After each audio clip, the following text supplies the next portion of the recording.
जय हिंद दोस्तों, स्वागत है आपके अपने यूट्यूब चैनल एम के देश एजुकेशन पे। आज हम मॉक टेस्ट करने वाले हैं। अगला मॉक टेस्ट नंबर 2। कल हमने 20 क्वेश्चन कर लिए थे। आज हमने उसके आगे स्टार्ट करेंगे अगला मॉक टेस्ट। चलिए टाइम व्यर्थ किए बिना स्टार्ट करते हैं। आपके सामने एक क्वेश्चन दिख रहा होगा, एक किरण की तैंधार की कोटि क्या होती है। ये लगभग वो क्वेश्चन पता होगा, लेकिन बच्चे फिर भी इसमें गलतियाँ करते हैं। इनमें लगभग एक स्टम होता है। ठीक, चलते हैं अगला क्वेश्चन देखते हैं। इसी तरह अगला क्वेश्चन है अपना 31 नंबर। निर्वात में प्रकाश की चाल कितने क्या होती है या कितनी होती है। पहला ऑप्शन है इसकी तंगधारे पर निर्भर करती है, इसकी आवृत्ति निर्भर करती है, इसकी तीव्रता पर निर्भर करती है। प्रकाश की चाल न मीडियम पर निर्भर करती है, ना प्रकृति पर निर्भर करती है। वो किसी भी माध्यम तंगधारे पे भी नहीं निर्भर करती है, ना तीव्रता पे। सो अपना आंसर सही होगा डी ऑप्शन। ठीक, आगे चलते हैं। अगला क्वेश्चन है, निम्नलिखित में से कौन सा एक कथन शक्ति को सही परिभाषित करता है। शक्ति बराबर P बराबर W/T, यानी कार्य करने की दर को बोलते हैं P बराबर W/T। देखते हैं इसमें एक पिंड प्रदान की गई ऊर्जा प्रति इकाई समय यानी W/T, यानी इसके अनुसार अपना ऑप्शन क्वेश्चन नंबर ये सही होगा। ठीक, आगे चलते हैं अगले क्वेश्चन पे। क्वेश्चन नंबर 33, किस युक्ति में विद्युत आवेश संग्रहित किया जा सकता है, उसको क्या कहते हैं। कैपेसिटर। इसमें आवेश को संरक्षित किया जाता है। ठीक, आगे बढ़ते हैं 34, निम्नलिखित में से कौन सी किरणें विद्युत चुम्बकीय प्रकृति को नहीं दर्शाती हैं। विद्युत चुम्बकीय प्रकृति तरंगे एक्स किरणों को दर्शाती हैं, एक्स किरणें दर्शाती हैं, गामा किरणें दर्शाती हैं और रक्त किरणें दर्शाती हैं। इनमें से ऑप्शन नंबर 1 कैथोड किरणें विद्युत चुम्बकीय प्रकृति को प्रदर्शित नहीं करती है। सो अपना आंसर सही हुआ ऑप्शन नंबर ए। ठीक, आगे चलते हैं अगला क्वेश्चन देखते हैं 35, एक बिंदु पर रखे हुए इकाई धनात्मक परीक्षण आवेश पर अनुभव किया गया बल कहलाता है। विद्युत उस बिंदु पर चुंबकीय क्षेत्र, उस बिंदु पर गुरुत्वीय क्षेत्र, उस बिंदु पर विद्युत क्षेत्र, उस बिंदु पर नाभिकीय क्षेत्र। F बराबर क्यू, यानी E बराबर F/Q विद्युत क्षेत्र को प्रदर्शित करता है। ठीक, अपना आंसर सही होगा ऑप्शन नंबर सी। ठीक है दोस्तों, आगे चलते हैं। अगला क्वेश्चन है 36, 30 के 80 द्रव्यमान वाले किसी लड़के को 10 सेकंड में 40 पायदान वाली सीढ़ियों पर चढ़ जाने के लिए कितनी शक्तियाँ आवश्यक होगी। इस क्वेश्चन में थोड़ी सी मिस्टेक है, ये 4 नहीं 400 है। ठीक, 400 सीढ़ियाँ। तो यहाँ से हमने पूछा कितनी शक्ति लगती है। P बराबर सीधा हम निकाल लेंगे, mgh/T कर देंगे। ठीक, सब कुछ दिया हुआ है। सो नीचे सॉल्यूशन भी दिया गया, आप देख सकते हैं। ठीक, यहाँ से जितनी सीढ़ियाँ बोला है वो जितनी सेंटीमीटर की सीढ़ियाँ हैं वो निकाल लेंगे, उसको मीटर में बदल देंगे। ठीक, उसके बाद अपना फार्मूला पर सीधा रख देंगे। सीधा से इस तरह भी रख सकते हैं, P बराबर mgh/T। ठीक, सारी वैल्यू दी गई हैं, आराम से आंसर आ जाएगा अपना 180 जूल। ठीक, आगे चलते हैं इसी तरह 37 नंबर, सरल अर्थ गति के लिए निम्नलिखित में से कौन सा आवश्यक प्रतिबंध है। सरल अर्थ गति में आप समझ रहे हैं कि अगर जितना भी त्वरण का मतलब ये होता है कि रुकावट, तो विस्थापन जितना बढ़ता है उतना त्वरण बढ़ता है। ठीक, जैसे देख सकते हैं आप आवर्त गति में इधर से जितना जाते हैं इधर तो विस्थापन बढ़ता है, विस्थापन बढ़ता है तो इधर त्वरण भी निगेटिव होता है, धीरे धीरे घटता जाता है। यहाँ पे V मैक्सिमम होता है, यहाँ पर A मैक्सिमम होता है। ठीक, इसका आंसर करेक्ट हो जाएगा आपका C नंबर। ठीक, आगे चलते हैं इसी तरह क्वेश्चन नंबर 38, यदि एक अल्फा कोण को एक समान चुंबकीय क्षेत्र में लंबवत प्रक्षेपित किया जाता है अल्फा कोण पर पथ का क्षेत्रफल पे क्या होगा।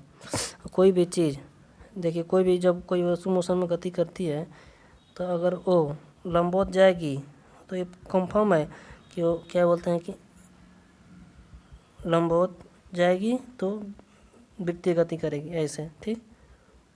देख रहे हैं लंबवत जा रही है ना, लंबवत जाने का मतलब ये सर्कुलर वृत्तीय कक्ष बनाएगी, ठीक। कोई भी चुंबकीय क्षेत्र में अगर लंबवत कोई प्रवेश करता है तो वृत्ताकार मार्ग बनता है, ठीक। आगे चलते हैं। Question number 39। 5 kg के द्रव्यमान का एक वस्तु एक रस्सी के छोर पर बांधा है। यदि रस्सी को सीधे ऊपर की तरफ 0.30 मीटर प्रति सेकंड के त्वरण के साथ खींचा गया है तो रस्सी में तनाव यानी टी तनाव ऊपर लग रहा है, ठीक। कोई रस्सी नीचे खींच रहे हैं, ऊपर अपना नीचे mg लग रहा है, ऊपर टेंशन है, ठीक। तो टेंशन में से mg घटा देंगे बराबर m इंटू ए। तो यहाँ से पूरा अपना फार्मूला बन जाता है टी बराबर अपना आ जाता है m इंटू जी प्लस ए। ऊपर खींच रहा है, अभी नीचे खींचता तो जी माइनस हो जाता है, बट यहाँ ऊपर खींच रहा है तो प्लस हो जाएगा। अपन आराम से वैल्यू दिए उसमें रख लेंगे, आप देख भी सकते हैं नीचे, ठीक। इस फार्मूले पे पूरी अपना वैल्यू रख देनी है, बस आंसर आ जाएगा अपना, ठीक। आगे चलते हैं अगले क्वेश्चन पे। Question number 40। 2, 4 और 8 ओम के 3 प्रतिरोध समांतर क्रम में जोड़ दिया तो इस निकाय का तुल्य प्रतिरोध कितना होगा। इसको उलट के जोड़ देंगे, जैसे 1/2, 1/4 देन 1/8, ठीक। यानी आपका हो जाएगा 7/8। यानी उलट देंगे तो 8/7 आ जाएगा। 8/7 यानी एक लगभग 1 दशमलव कुछ आसपास जाएगा, ठीक। तो इसका आंसर हो जाएगा लगभग 2 ओम से कम, ठीक। इसका पहला आंसर आपका पहला ऑप्शन हो जाएगा, ठीक। न्यूमेरिकल से डरिए मत, न्यूमेरिकल आता है तो सीधा इसी तरह आता है, फार्मूले बेस आता है, बस फार्मूला तैयार रहेगा तो न्यूमेरिकल हो जाएंगे, ठीक। आगे चलते हैं। जब तेल पानी पर तैरता है तो पानी का पृष्ठ तनाव पे कोई चेंज नहीं होता है। जल का संसंजन बल को खुद अधिक होता है, इसमें कोई डिफरेंस नहीं आता है। सो अपना आंसर हो गया अप्रभावित रहेगा, ठीक। याद रखिएगा, फ्रस्ट्रेशन में कोई प्रभाव नहीं पड़ता है। Question number 42। यदि एक व्यक्ति किसी सतह पर अपने दोनों पैरों पर खड़ा होता है और पी दाब का अनुभव करता है, यदि व्यक्ति केवल एक पैर पर खड़ा होता है तो वह कितने परिणाम का दाब। यह क्वेश्चन बहुत देखने में आसान लगता है बट बच्चे गलत कर देते हैं। अब देखिए, बच्चे सोचते हैं कि एक पैर पे खड़ा हो जाएगा उसका भार आधा हो जाएगा, ऐसी कोई बात नहीं है। जब दोनों पैर पे खड़ा होता है 2 पैर का दाब लग रहा है, अब एक पैर पे खड़ा होगा तो दाब आधा हो जाएगा, यानी उसका एरिया आधा हो जाएगा। पहले 2 पैर पे खड़ा था तो एरिया डबल लग रहा था दोनों पैर का। अब एक पैर पे होने का मतलब कि बच्चे वहीं इसको आधा कर देते हैं, अब मैंने सीधा दाब को आधा कर देंगे, लेकिन दाब आधा नहीं होता है, एरिया आधा होता है। आधा एरिया होने का मतलब आप समझ देख सकते हैं यहाँ पे P बराबर F/A। तो एरिया को जब आधा हम करेंगे तो 2 ऊपर आ जाएगा, यानी 2 गुना हो जाएगा, ठीक। तो सो अपना आंसर आ जाता है ऑप्शन नंबर डी, ठीक। ध्यान दीजिएगा ऐसे सवालों को, ठीक। आगे चलते हैं 43। अल्फा और बी टी प्लस लेमडा संबंध में अल्फा और टी को मीटर में दिया है तथा टी सेकंड और में नापा जाता है। तो बी का SI मात्रक पूछा है। यहाँ अल्फा को मीटर दिया है खुद और बीटा का मान पूछ रहा है, ठीक। तो अल्फा मीटर में है तो यानी यहाँ से हम लोग देख लेंगे मीटर, यानी अल्फा बराबर देख लेते हैं। अल्फा बराबर आपका आ जाएगा सीधा बीमा निकालने के लिए BT के बराबर। यहाँ से हमको बीटा का मान निकालना है, यहाँ पर अल्फा ले लेंगे सीधा, बीट नीचे लगा देंगे, यानी बच गया बीटा। तो बीटा का मीटर, अल्फा को मीटर दिया, ये मीटर पर सेकंड हो जाएगा, यानी ऑप्शन नंबर अपना डी हो जाएगा, ठीक। Option number D, okay. आगे चलते हैं अगले क्वेश्चन पे। Question number 44। यदि किसी वस्तु को 15 सेंटीमीटर फोकस दूरी वाले अवतल दर्पण के सम्मुख 5 सेंटीमीटर दूरी पर रखा गया है, प्रतिबिंब का क्या स्वरूप होगा। अब देख सकते हैं कि फोकस 15 सेंटीमीटर वाला, फोकस 15 सेंटीमीटर दिया है, ठीक। अब समझ सकते हैं फोकस 15 सेंटीमीटर दिया है, यहाँ पे 5 सेंटीमीटर पर वस्तु रखी गई है, यानी यहाँ, ठीक। तो सोचिए फोकस तो यहाँ पे, प्रतिबिंब तो यहाँ फोकस के और वक्रता केंद्र के बीच में बनेगा, यानी फोकस छोटा ही बनेगा। क्लियर होगा कि इस पार बन रहा है तो आभासी ही बनेगा। सो अपना आंसर हो जाएगा आभासी और आवर्धित। आवर्धित, ठीक है, पता है आपको, ठीक। ऑप्शन नंबर अपना 20 सही हो जाएगा, ठीक। आगे चलते हैं, आप देख भी सकते हैं, फार्मूला से भी निकाल सकते हैं, ठीक। आगे चलते हैं, क्वेश्चन नंबर 45। पृथ्वी का द्रव्यमान उतना ही रखते हुए यदि किसी त्रिज्या के 1% से उड़ जाए तो जी का मान लगभग कितना। इसको तो फिक्स सवाल है, इसको तो आप हमेशा के लिए दिमाग में बैठा लीजिए, हमेशा लगभग कई बार पूछ चुका है ये एयरफोर्स और नेवी में भी, ठीक। अगला क्वेश्चन देखते हैं 46। हमारे आकाशगंगा के समीप के क्षेत्रों में पृथ्वी के आकार के बराबर ग्रहों की खोज के लिए अविकल्पित दूरबीन को क्या कहते हैं। ये परिभाषा से लेके पैमाने पे है अपना पृथ्वी के समान ग्रहों को देखने के लिए केपलर दूरबीन का प्रयोग करते हैं। जो अंतरिक्ष में पृथ्वी के समान आकार के ग्रहों को देखने के लिए केपलर दूरबीन का प्रयोग किया जाता है, ठीक। आगे चल कर देखते हैं क्वेश्चन नंबर 47। मानव कण का श्रव्य आवृत्ति परिसर कितना है। मानव कण का श्रव्य आवृत्ति परिसर कितना है, मनुष्य कितना से कितना तक सुन सकता है। मनुष्य 20 हर्ट्ज से नीचे की आवाज़ को नहीं सुन पाता है, 20,000 से भी अधिक आवाज़ को नहीं सुन पाता है। सो अपना आंसर हो जाएगा ऑप्शन नंबर डी, ठीक। चलिए आगे देखते हैं क्वेश्चन नंबर 48। यदि एक चालक में जिसमें धारा प्रवाहित है नेट चार्ज क्या होता है। धारा का मतलब इलेक्ट्रॉन, चालक है तो उसमें इलेक्ट्रॉन जाएंगे, चालक में धारा जाएगी तो उसमें इलेक्ट्रॉन जाएंगे।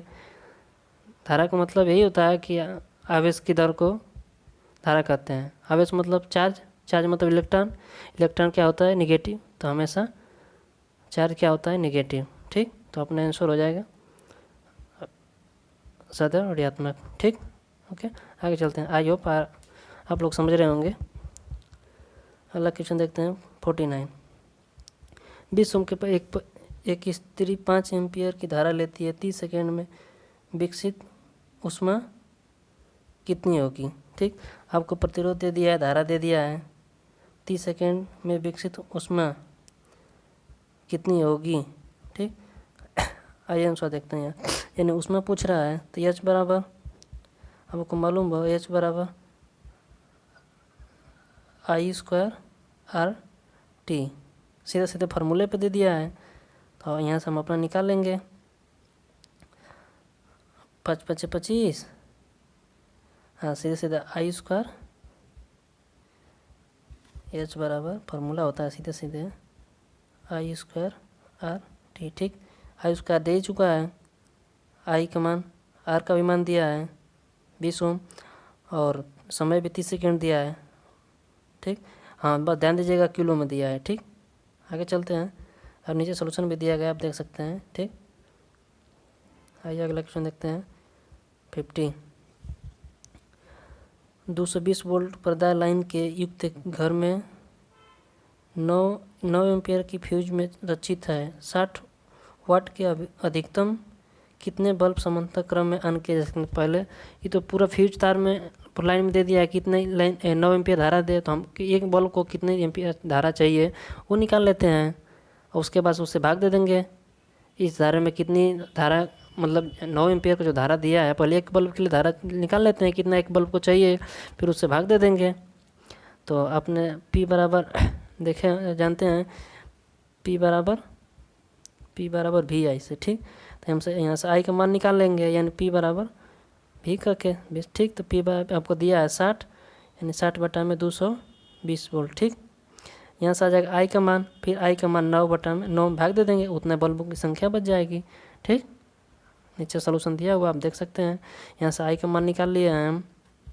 यहाँ से I का मान निकालने के बाद अपना नंबर ऑफ बल्ब, तो हम पूरा टोटल 9 एम्पियर था, 9 एम्पियर में 3/11, तो 11 आ जाएगा ऊपर, ठीक। 3 से भाग दे देंगे, 3 3 9, यानी दोस्तों अगर ये वीडियो आपको अच्छी लगी हो तो लाइक कमेंट और शेयर जरूर करिएगा। इस समय आपको अभी हम भी इस फील्ड में नए हैं, लेकिन मुझे 2 साल का एक्सपीरियंस है, इसीलिए मैं सोच रहा हूँ जितनी हेल्प हो सके मैं करा सकूँ।